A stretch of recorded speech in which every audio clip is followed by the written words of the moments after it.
Songbird. The songbird high above me in the branches, singing sweetly.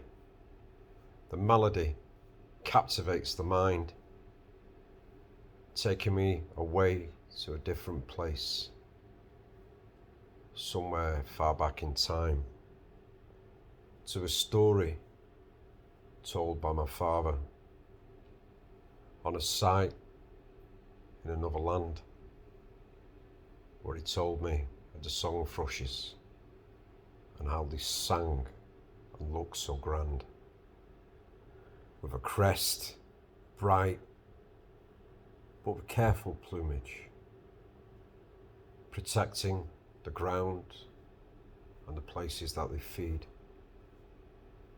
Inside, the melody provokes such strong intention,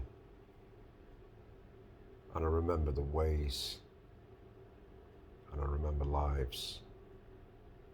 The music is slightly ethereal, but more it speaks to me of times, transporting me far, far away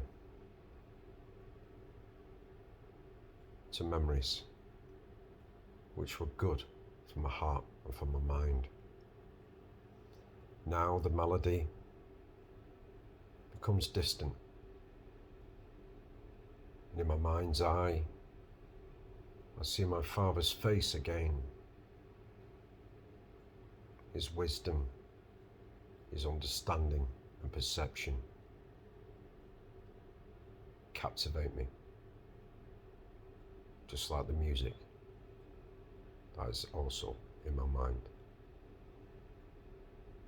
Thank you.